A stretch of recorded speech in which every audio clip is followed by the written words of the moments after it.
Chapter 5 Classes. The next morning I woke up early. I got dressed, putting on a long, sparkly, dark blue dress with a starry print, and brushed my hair. The stars on the dress sparkled brightly. I woke Carl before leaving for breakfast. All the girls at the table were also wearing dresses, just like I had thought. I was a fast learner, and I'd understood it was the dress code to constantly wear dresses. It was stricter here than in the Mycalian palace. In my country, I didn't really need to wear dresses inside the palace or outside, but I usually did when I wasn't wearing armor or my training outfit. Most of my dresses were quite comfortable. After breakfast, we all went to our first class, which was called Elegance. I knew it would be about posture and stance. First, the woman who taught the class introduced herself. Her name was Madame Bonaventure. She had fierce red hair and was clearly a noblewoman, meaning she was a hybrid. I couldn't smell the mix of blood and wolf on her, though. She had masked it with a subtle perfume that had the scent of roses. Madame Bonaventure displayed the correct posture and how we needed to walk. She put 2 books on her head and walked in a straight line through the classroom. She was an amateur. I could carry 5 books without dropping them. I could even carry a stone jug filled with liquid on my head. Is there anyone who wants to try it? If so, please step forward. I immediately put a step forward. I want to use 3 books, though, I announced. I could do more, but didn't want to brag. Madame Bonaventure raised one eyebrow and investigated me from the top of my head to my toes. I do want to see you try, she said, pursing her lips. She grabbed one more book and placed all 3 of them on top of my head. I walked in a straight line through the room without much effort, then turned around on my heels and bent slightly through my knees while holding the skirt of my dress up with my hands as a slight bow. I went to stand right in front of the teacher, got the books off my head, and handed them back to her. She wasn't able to utter a word. I can even carry those books on my head while dancing, I said. That got her out of her shocked state. You can prove that statement. Wait here, she replied. She put the books aside and immediately left the room. The other girls were quiet.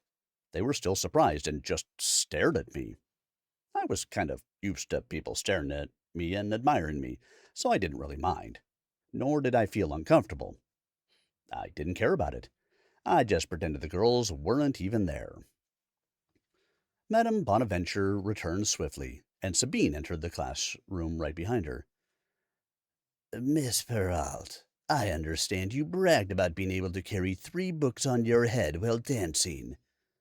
Do you want to prove your statement? Sabine said to me. Excuse me? I hadn't bragged. It was the truth. I'd gotten this kind of lesson for years. Yes, I do, I answered. Follow me, then. I followed Sabine out of the classroom, and she led me to the ballroom. Wait here. I will return shortly, she ordered me. She left me alone in the room, returning a bit later with Prince Oscar of Neremia and 3 books. She handed me the books, and I placed them on my head.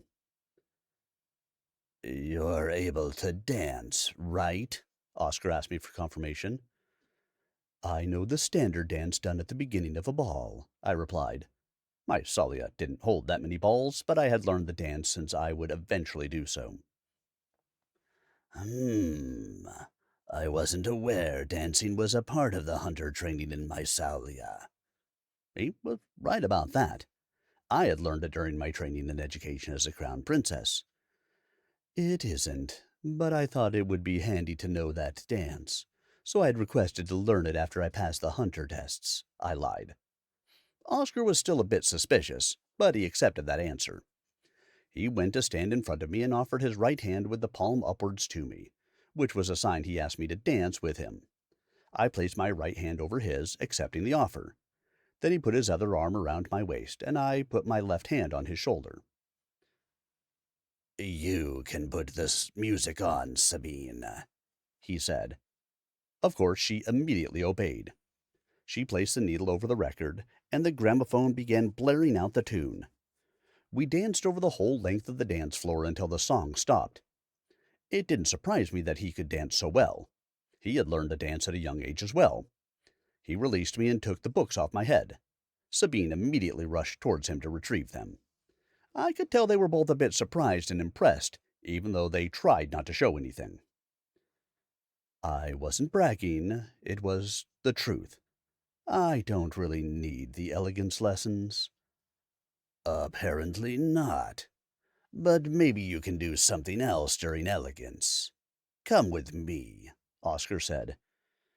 I was getting pretty tired of people ordering me around and following people, but I didn't protest. I followed him to the library. Sit down, he ordered while pointing to a chair. It's rude to sit before you do so.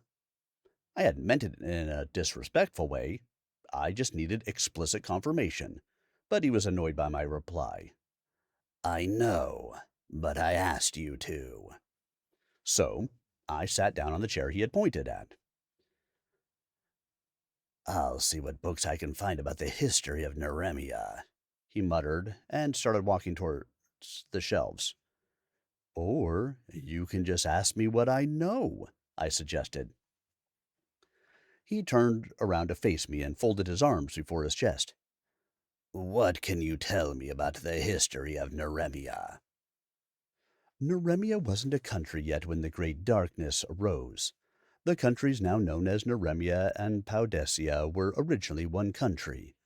They only split up after the vampires discovered werewolves could also transform into vampires and therefore created the hybrids. But the vampires didn't create the hybrids voluntarily. No, I didn't say so either. The vampires wanted to create an army of slaves to fight against the demon-like creatures from the Great Darkness, and to bring them humans for their blood supply. They weren't allowed to keep humans for a long time in Lythora, and they were dependent on the humans being exchanged with Mysalia. This was all agreed in the peace treaty between Lythora and Mysalia, when both countries were founded after the rise of the Great Darkness. Well, the two countries, Lythora and Mysalia, were kind of founded after the rise of the Great Darkness. It had all started with an earthquake, and it had taken a while before the weather had changed and before supernaturals had emerged. We didn't know everything that had happened back then. Lots of that information was lost throughout the years. We knew most of what had happened back then through one of my ancestors, Leonie Wildew. She had been one of the first witches and had later written down what she had lived through. The text had been kept safe, and I had read it during history classes. What can you tell me about the different species? Oscar asked now. I'll start with the werewolves. They were born with the werewolf gene, which gives them a bit more enhanced senses than a human and speeds up their healing process. But werewolves are about as vulnerable as humans. They just heal faster. A werewolf can die of blood loss, but that rarely happens. A werewolf can transform into a wolf, but then they completely lose control over themselves and forget who they are and about their human form. They become animals. Their first transformation takes place between the age of 15 and 16, and it lasts a few years before they are able to control their transformation at will. So, what can kill a werewolf? The same things that are able to kill a human, and a werewolf also gets old and dies of old age. A bite from a vampire is also normally lethal to a werewolf, but if the vampire wants a werewolf to transform, the werewolf has a 50% chance of surviving the transformation. I don't really understand why you hunters hate werewolves. They're actually just evolved humans. Werewolves are born and can die like humans of old age. They just recover faster. Oscar voiced his thoughts. I blinked a few times. What? I was actually taken a bit aback by this. Did I even need to answer that question, or had he only asked this rhetorically? Can you please explain the reasoning behind the hunter's distrust? He asked explicitly. Oh, sure. Werewolves are dangerous. They have no control over their transformation during the first few years, and just transform randomly. They are animals as wolves, and they are much stronger and bigger than ordinary wolves. What about witches and warlocks, then? Aren't they dangerous because of their magic? Newborns also have no control over their magic. Were we seriously having this discussion now? He didn't know I was a witch. If I were dangerous, people would have died at my hand. I had never killed a human. Hell, I'd never even killed a supernatural being. I'd only killed demons from the great darkness. They can, they might be dangerous, but their magic can be controlled. Newborn babies get a bracelet blocking their magic. They don't harm humans or kill them, I told him. I don't fully agree with that, but I don't want to discuss this with you. Tell me what you know about vampires and hybrids.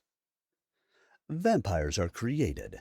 When a vampire bites a human and wants the human to transform, they inject a toxin into their victim through their fangs, killing the human and turning them into a vampire. A vampire regularly needs to drink human blood to be able to function, and they can't stand the daylight. They also can be killed by a werewolf bite, a stake through the heart, or by being beheaded. I paused for a bit to see if that information was sufficient for Oscar. Now, on to the hybrids. Hybrids were originally werewolves turned by vampires. It turned out hybrids aren't fully undead or dead like the vampires. Hybrids can reproduce, and someone who's born as a hybrid will first grow and age at the same rate as a human, but they stop aging at a certain point. The werewolf genes of a hybrid kick in between the age of 15 and 16, like with the werewolves, and their vampire genes kick in at the age of 18, when they stop aging. I continued, but he didn't react. Do you know what the difference and similarities are between a hybrid and a vampire? And just like a vampire, a hybrid also needs to drink human blood to be able to operate, but they can only be killed by a stake through the heart or by being beheaded. A werewolf bite isn't lethal to a hybrid. A hybrid can stand the daylight because they're partly werewolves. A hybrid also appears more human than a vampire. What are the differences and similarities between a werewolf and a hybrid? Well, they both appear human, and they both have enhanced senses, although a hybrid's senses are even more developed than a werewolf's. A vampire's bite isn't lethal to a hybrid at all, so a hybrid can die even less easily than a werewolf. A hybrid can get hurt but can heal almost immediately, even faster than the werewolves. A hybrid has more control over their transformation. They can change at will, but don't lose their identity or humanity. Okay, that's enough. Apparently, you know your history and have studied the different species well. Duh. That was part of my hunter training, I replied. That was only partly true. I had gotten some history lessons during my training and education as the crown princess and had studied it more in depth during my training as a hunter. Oscar narrowed his eyes, and they hardened and darkened. Had I said something wrong? I know what you can use. You definitely need to learn some manners and how to be more humble. You might not need the other classes, but you can spend all day with Lady Ventuel, who teaches manners. I'll send her to come get you. I didn't even have the time to react. Just like that, he walked away and left the library.